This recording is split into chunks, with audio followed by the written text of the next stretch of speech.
The number one job of the CEO is define the constraint. What's on my plate? What's consequential to growth? What to say yes to? What to say no to? Critically, because they feel like they don't have the time. And then we would just keep playing this game.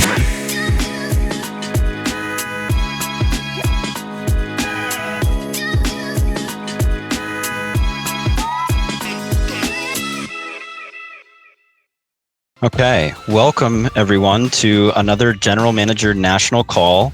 Really appreciate everyone that's taken the time to be here. And this is a particularly exciting session because it is being led by Jimmy Davidson, who is my business partner and also the co-founder of Motion Mentors and the CEO of Freedom in Motion, which is largely at this point considered the most successful parkour business in the United States. So everyone, please join me in welcoming Jimmy Davidson. And Jimmy, feel free to take it away. Woohoo! All right, everybody. Thanks for coming. It's fun to be back in front of the camera leading something. Haven't done this in a little bit. Today, I wanted to kind of go through how I think about what the heck am I supposed to do today, right? Any given day when I wake up and I'm like, there's 614 things I could do. I see, this thing's on fire over there. That thing's an opportunity, shiny object over there. But how do I manage what the heck am I supposed to do? And I'm coming at this from the perspective of, I'm a gym owner. We have 3 different gym locations. Each gym location kind of has its own answer to this, like what is the thing it should be doing. But we also mentor other parkour gym owners and general managers in those companies. And when they come to me with basically a smorgasbord of here's what I want to do, here's my cool ideas, here's this thing, this person made me mad, so I'm just going to fire them. There's a whole slew of things that people bring to me on the daily, in addition to what I'm trying to do with my own businesses. So there's a lot that I need to sift through and prioritize. There's a lot that I need to say no to. And I want to bring you through how I do it, what my strategy is. And I want to throw up some examples on this call, some that I preemptively made so that we can kind of pick what should we do given these circumstances. And then towards the end of the call, I would love it if you all on the call here participated in, it'll be a section where I'm basically going to ask what are you up to in your business? Where is your business at? What do you think you should be doing? What's on your plate? And then together, we're going to figure out what to say yes to, figure out what to say no to, and try and get you oriented on a path that feels good and logical and powerful for you. Okay, does that sound good, everybody? Get some emojis going. All right, we got plenty. Okay, cool. So whether you're a gym owner or you're a manager or even like a coach, and manager could be sales manager, general manager, head coach, anything where you're directing an arm of your business, this will be applicable to you as well. You just kind of bring the scope into the things you have agency over. Okay, I prepared a short slideshow. I only have 11 slides, and the first half are very quick. So I'm going to share those real quick. One moment. Okay, someone tell me if you can see what I'm looking at. Sure can. All right, cool.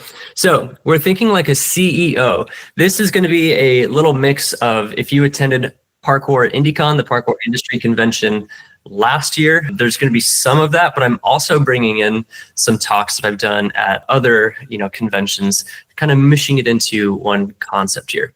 So thinking like a CEO, and if you're not a CEO, you're thinking like a leader in your role. The number one job of the CEO is define the constraint. So if you've ever heard of the term bottleneck, I've got a little graphic here. It shows a pipeline, and then it kind of has a pinch.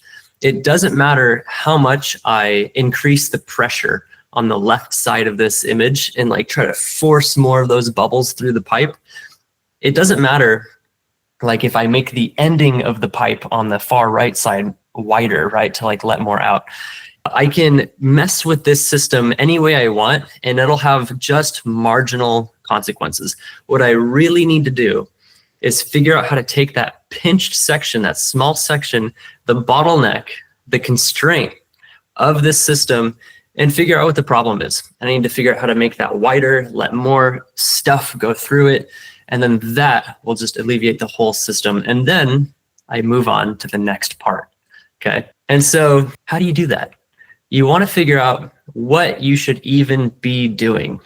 And you'll always find yourself in 4 different quadrants.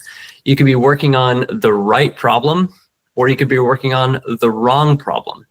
Okay, so if we found out that, let's say we're a general manager and we have plenty of people coming in signing up, but then when we turn around to launch them into classes, our coaching staff is dithering. We have not enough coaches. We're not sure what to do with all these new students. Well, the right problem would be we actually need to work on our supply of coaches. We got to get this problem solved. Okay. So that would be the right problem. The wrong problem would be, well, let me just do some more marketing and get even more members. Now, once you know the right problem, then there's working on it the right way or the wrong way. Okay, so in this same example, we're the general manager or possibly the head coach. You've got plenty of demand, plenty of people who want to show up and do parkour, but your coaches, you just don't have enough of them. So the wrong way to handle this would be to just sort of pick anything that has to do with this. Like maybe you would go out and build out some more boxes, right? You want to build out some more equipment. Your gym just needs to be sicker. It needs to be more fun so that question mark, and then it works. That's probably the wrong way to handle it. But people could pick that because it's just sort of in the realm of the correct problem. Maybe they like just building stuff and they didn't really take the time to investigate, why is this a problem? Like where are my coaches? Where are they not coming from? The right way possibly to solve this problem would be to look at, well, where are we getting our coaches from? What's our pipeline of new coaches coming into the gym?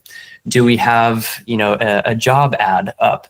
Are we mentoring our teen students so that they become our newest coaches? Is that pipeline fixed? Basically, we would look at what we're already doing and try to find the fastest way to get new coaches into the gym, whatever that may be in this, hypothetical example, and then tackle it right there. So that's the right problem, the right way in that example. Oops. So anytime you're looking at your business, your constraint could be anywhere along its pipeline, from the very beginning. Where are we getting our clients, to how are we actually selling and enrolling those clients, to those clients' first steps, their initial journey, and then beyond, like how long can we keep them with us? That's the business pipeline. Maybe along the way, there's different little breakdowns, and you probably are going to have multiple breakdowns along the way, or multiple things that you could make better. But we need to find the one thing that makes the biggest difference as quick as possible, and then figure out the right way to actually resolve that. Okay, and that is the job of the CEO. You grow the business, you find its constraint, and you release it, and you do that over and over and over again. And your business will always grow up to the point of its next constraint, and then no more. Okay, that is the job of the CEO. So I want to throw up 2 examples of where we are now interacting. This is an interactive part with you guys. I'm going to create a pretty real world example. It's loosely based on not just one business, but multiple businesses that we've seen. We are all going to participate to try to find out what the constraint is, and then we'll kind of talk through solving this business as if you guys are all hired on as motion mentors right now. Okay. So in case you are listening, I will read out what's on the screen. Example A, what is the constraint? This is our outdoor coaching business. And here's the bullet points for it. If we interviewed the gym or the business owner, the outdoor coaching owner, it's just one person, the one-man show, one-woman show, they would say this: they have too many inbound leads. They feel like they don't have enough time to take on more tasks. They have 30 one-on-one students, and that's their max capacity because they feel like they can't take on more tasks. They're charging $70 a session, so $2,100 revenue monthly. The average student's length of engagement, how long they are a member before they cancel, is 12 months. Every month they gain 2 to 3 members. Every month they lose 2 to 3 members. Okay, look at this and try to pick where is the number one constraint. I'll leave it to you guys. Nick Frazier, what do you think? They need more individuals to help. They need to expand their business. Okay, give me some emojis, guys. Who thinks that that is it? Who had that come up first? We have Mitchell, we have Emily Fleet with a thinking emoji. Okay, so you are one step ahead of what this business owner needs. Critically, because they feel like they don't have the time. So if I said, hey, you need to hire someone to help you, in theory, that would double your time capacity, because now you could take on twice as many students. But this business owner would immediately be stressed out and overwhelmed at my suggestion because they already don't have enough time. So that is the next constraint that we have to get to before solving what's right in front of us now. They're not charging enough. Nice. Okay. They're not charging enough. And how would that help here? Well, then they would be like, maybe there's clients that aren't willing to like pay that much, and they would reduce the amount of clients that they have while having the same amount of revenue, or they would get more revenue in order to hire somebody else to charge or help with the tasks. Nice shot. Okay. Show of emojis. Who thinks this is the task at hand to be solved? Christopher, Jess, Frazier. Looks like we got Frazier back on board. Okay, cool. So I would agree. Austin, nice shot. My advice here would literally be double your price. Actually double your price. Charge $140. Just do it overnight. Tell your clients. And we could expect that like up to a third of your clients would cancel, maybe. If you did this the right way, we have this really great process how we help people raise their prices. And Mitchell's on the call. We did this with you, Mitchell. I think Mitchell had like 3 or some ridiculously low amount of people cancel. Let's just say this person did it pretty rough and dirty and they had 1/3 of their members cancel. If they double their prices and 1/3 cancel, they will still be making 25% more revenue. Okay, because they went from $2,100 a month to $2,800 a month if they were charging $140. So not only do they 25% increase their revenue, but they also win back 1/3 of their time. Okay, they win back 1/3 of their time and they get more money. From that point, then what should they do? Nick Frazier, where are you at?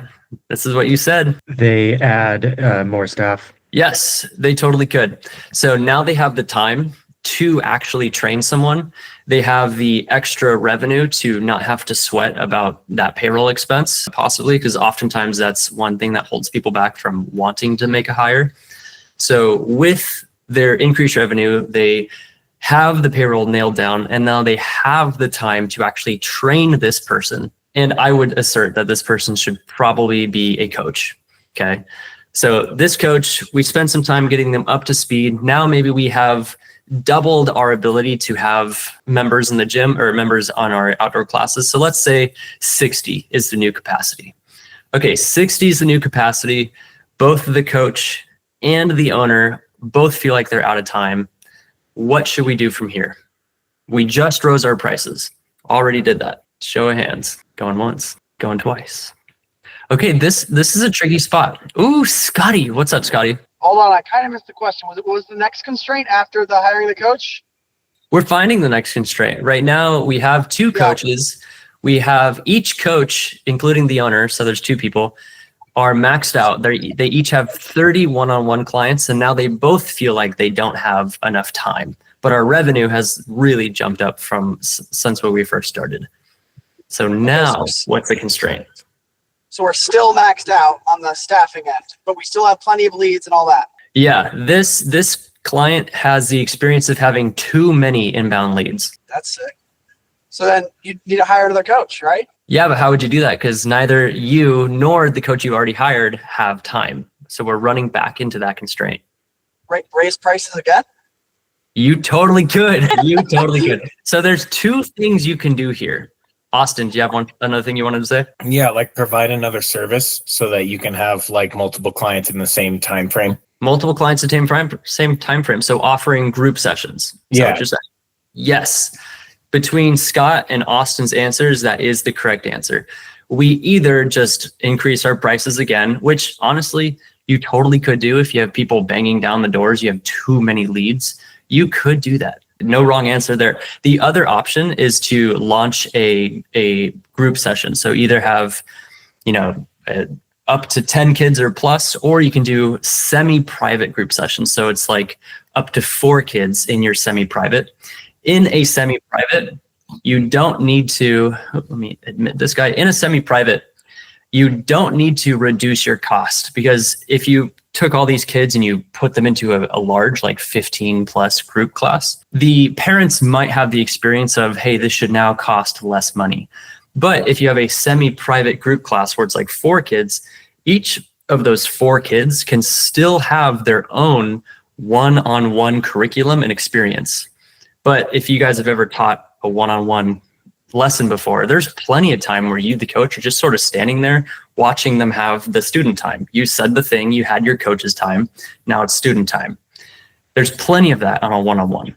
And you can, especially if you're a good coach, if you have 4 kids around you all having their own one-on-one at the same time, you can still provide that maximum level of service, and they're building community, and you can still charge the exact same amount. If you do that, we just increased our capacity by 75% because we're condensing the one-on-ones into a group of one-on-4s. Okay. All right, cool. Nice job, guys. So, and then we would just keep playing this game. Then what's the next thing we want to do? Then what's the next thing we want to do? All right, great. Let me move on to the next example here. The next example, business number B. What's the constraint? This is an established parkour gym.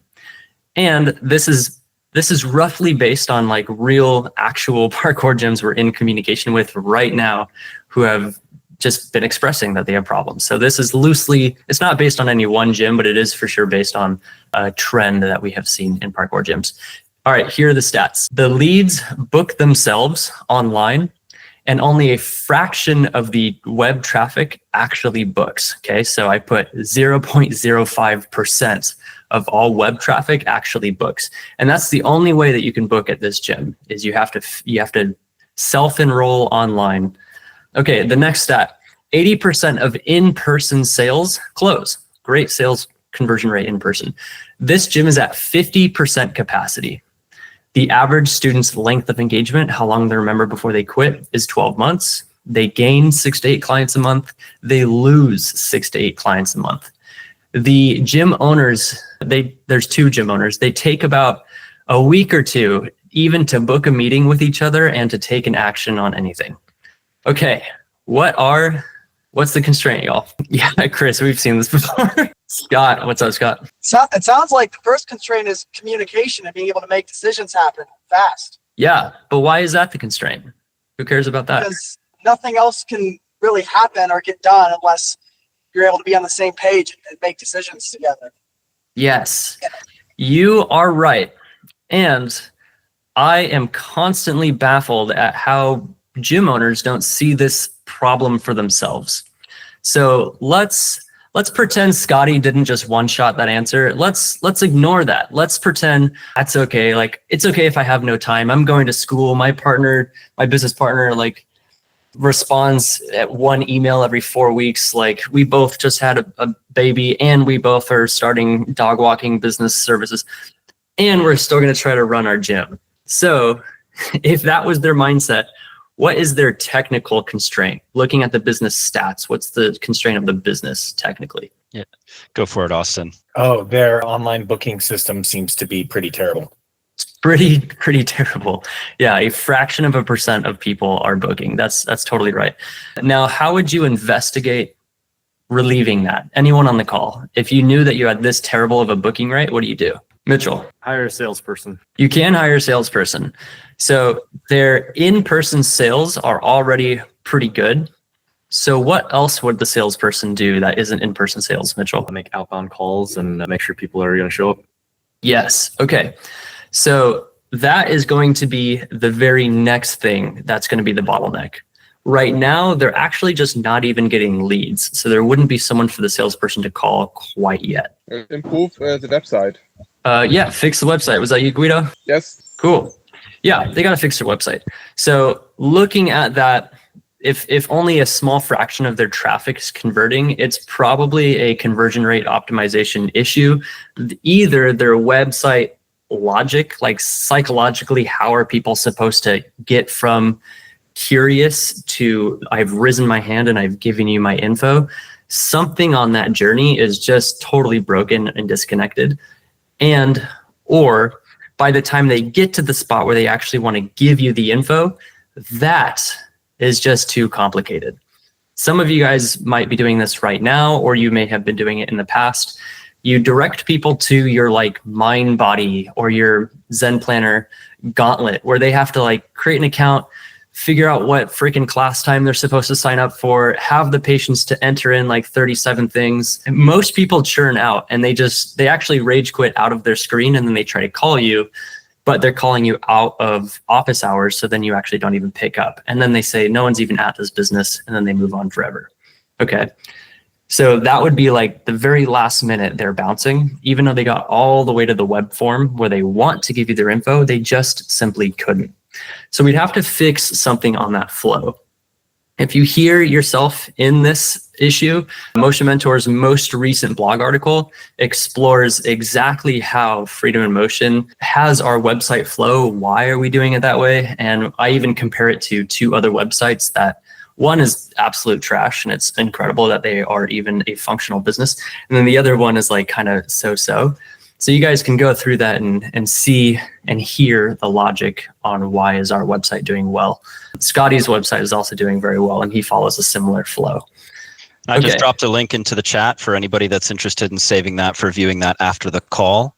And for anyone that's listening to this call on Spotify, the link to that article that Jimmy just mentioned will be in the description of this podcast. Excellent. Okay.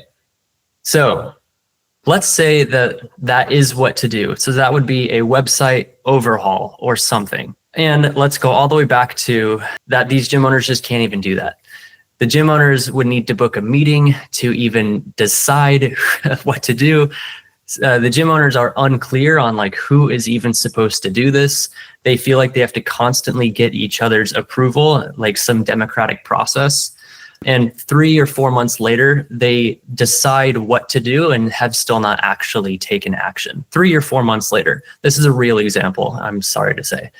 So backing up all the way, it's the gym owners. They're the constraint, okay? Now, you are all the mentors.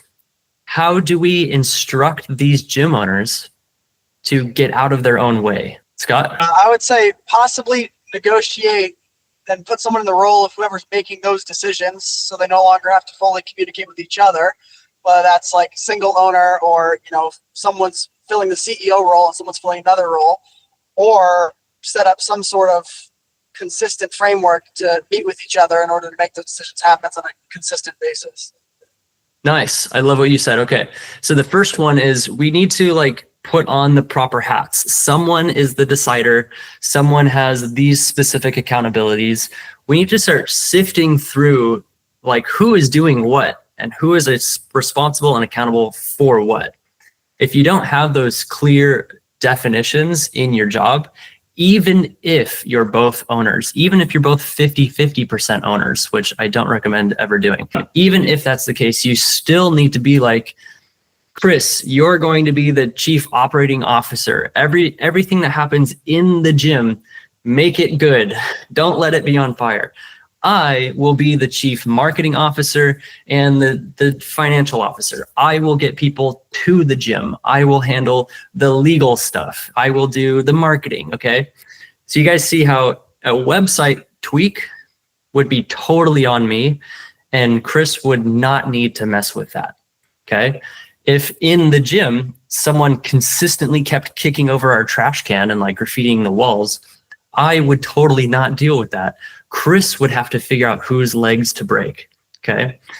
So when you separate those job responsibilities, you don't need to consult each other. Maybe I would keep Chris informed. I would say, hey, Chris, I'm going to do this to our website. Here's my expected result. It's going to be done by when, okay? But beyond that, I'm going to take charge and accountability for the pillars of the business that on paper belong to me. And if I get stuck, I can like ask Chris's opinion or whomever in my business I feel like, or a mentor. Okay. The other thing Scotty said was established frequent communication cycles. This is very common. One of the gym owners is pretty okay at communicating. They're emailing, they're doing their things. And then the other gym owner is non-responsive.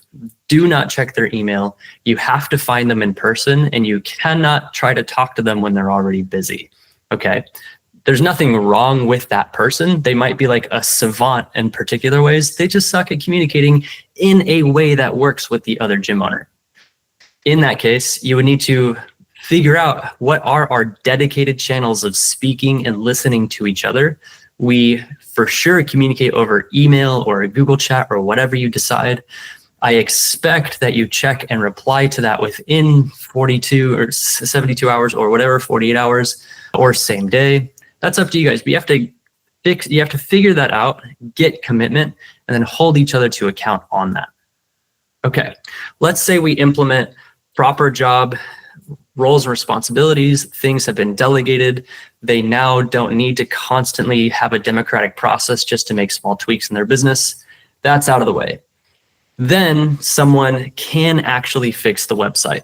Then they do actually get leads. And then, as Mitchell said, we have our salesperson actually call those leads so we can get them into the gym because we already have an 80% booking rate. Cool. Chris. Just wanted to mention that, this is largely my wheelhouse within Motion Mentors of establishing leadership and dedicated lines of speaking and listening so that the right person, the person that can actually do something about the problem that you're experiencing, is the person that is spoken to, which also is the remedy to a culture of gossip. And gossip in a business sense is simply talking about an issue with a person that can do nothing to solve that particular issue. And I'm saying this because every single gym and every single team is nuanced and different in how those systems need to be established. And at this point, after having worked with a few dozen gyms and business owners and teams, we're very confident in our processes to examine what those nuances are for you. So if you're listening to this call or you're on this call and you're like, man, how would I even begin to establish those systems and create workability, create a foundation where we can, now focus on the website, now focus on the finances, now focus on the closing rate.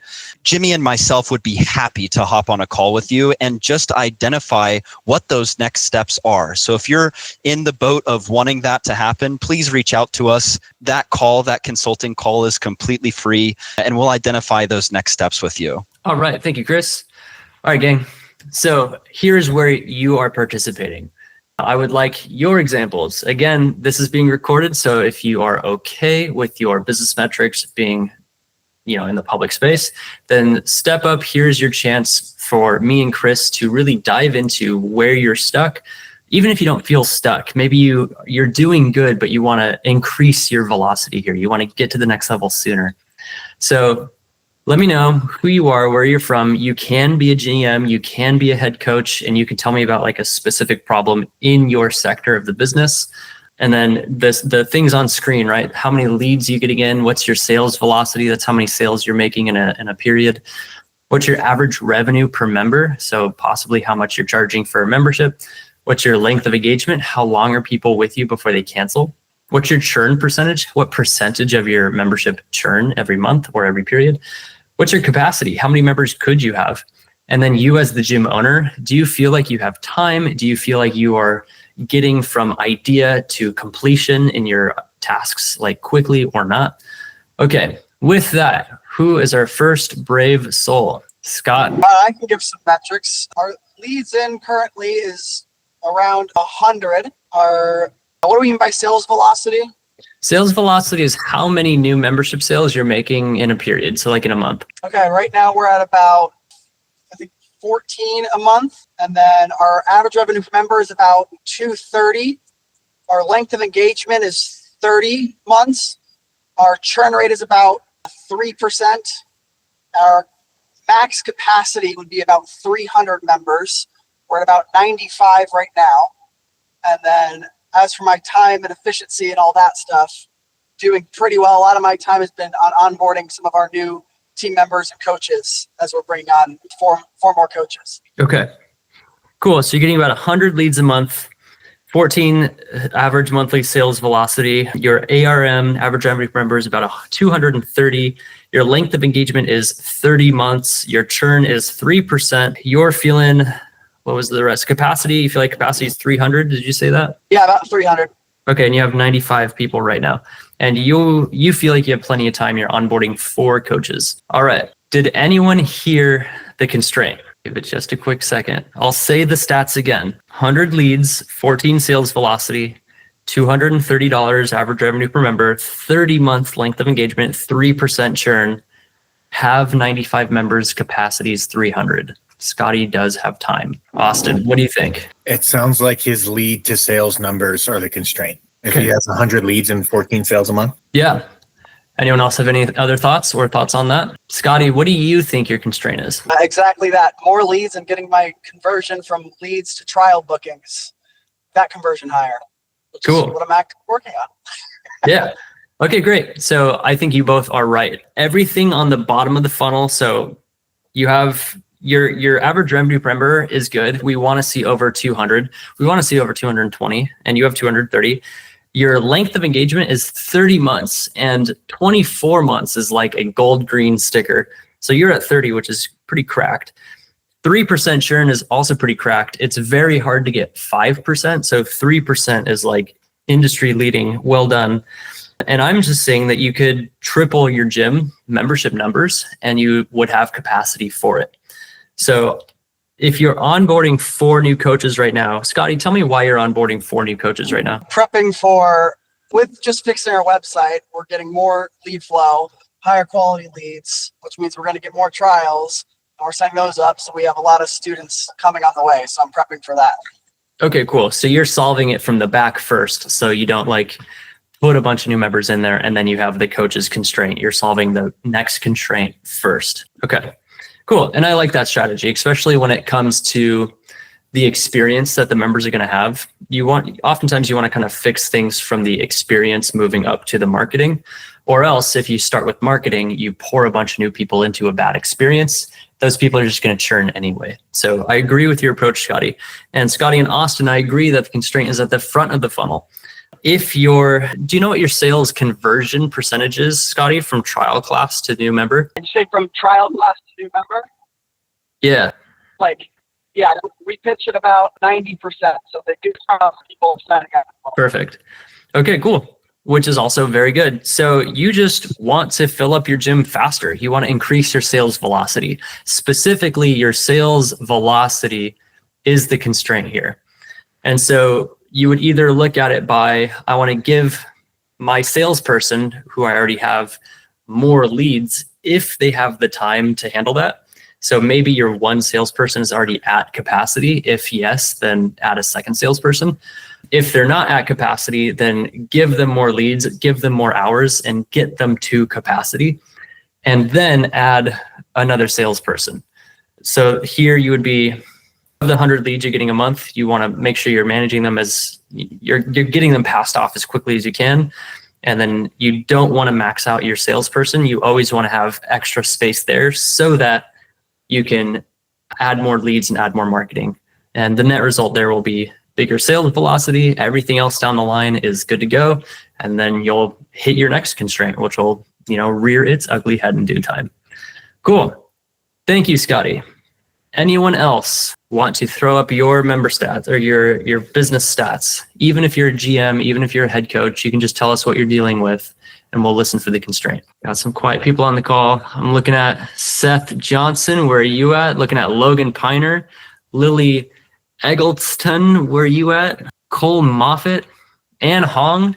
We got Ann Hong on the call. All right, guys, where are you at? 3 or 4 of those people were my people. So that's also. Well, good job. I can also go, but we won't go through the whole exercise, as you know. Yeah, sure, Mitchell. Share what you want to share. Yeah, so we actually have, our constraint isn't necessarily the numbers, our constraint is getting the numbers. So our software currently does not provide the numbers and the reports that we need to access all of this data. And so that's our biggest constraint right now. Yeah. What's your software? The Studio Director. Curse you, studio director.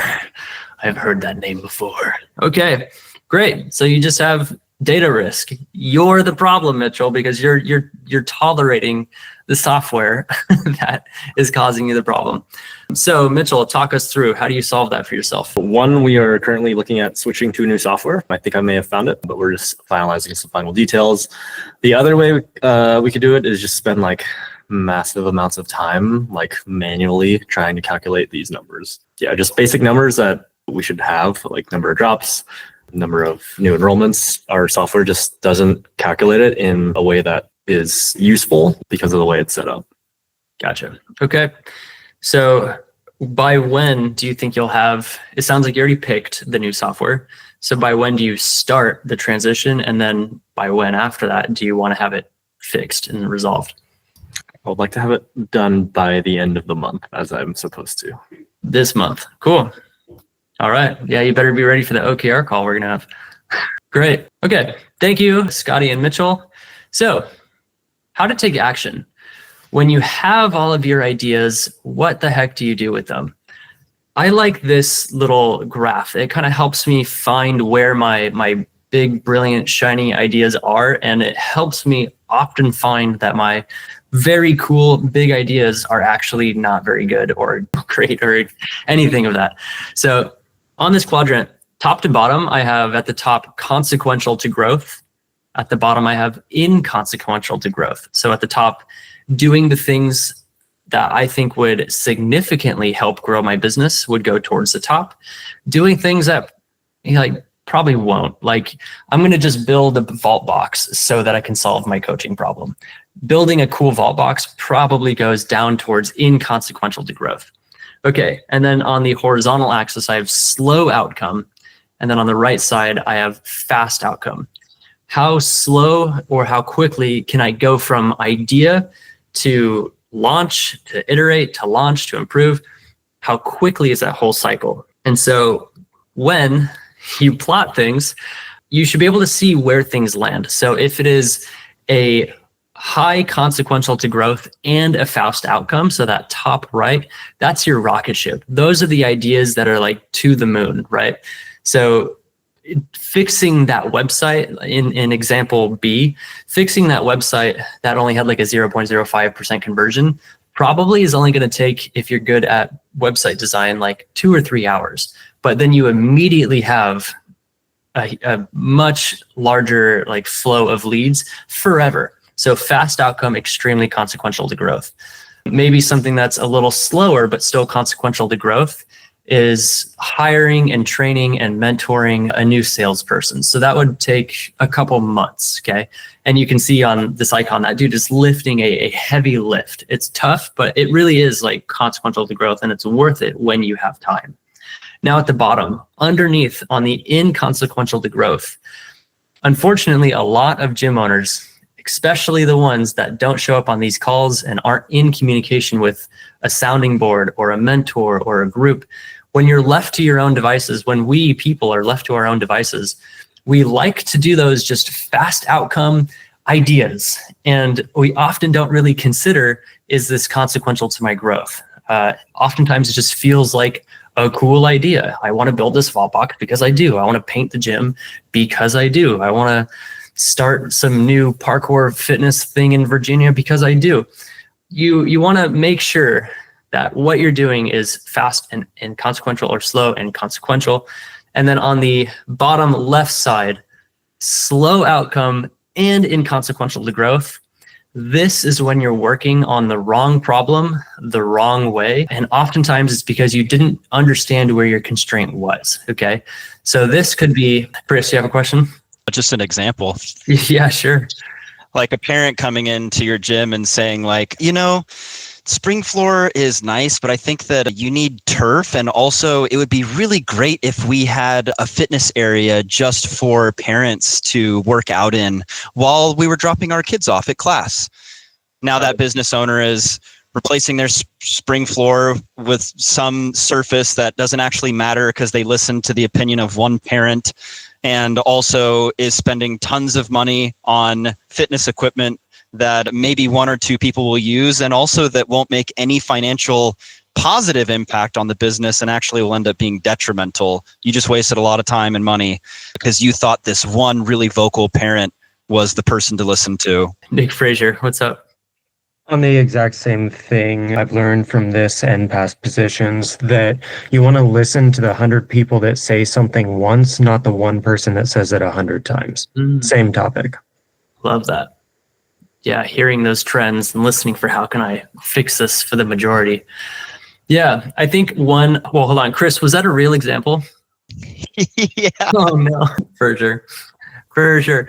All right. So another example that I see on the slow outcome inconsequential to growth is when gym owners feel like if they like create some app, right? If I can just make this parkour tutorial app, I have to learn coding. I have to like film all this junk from the ground up, and then it's going to live in some obscure place of my website that no one will ever find.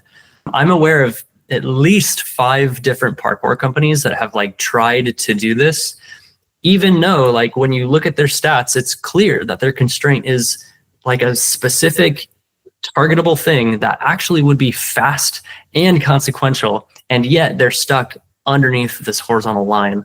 And often it's just because they don't know. It's not that they're a dummy. It's not that they don't want to grow.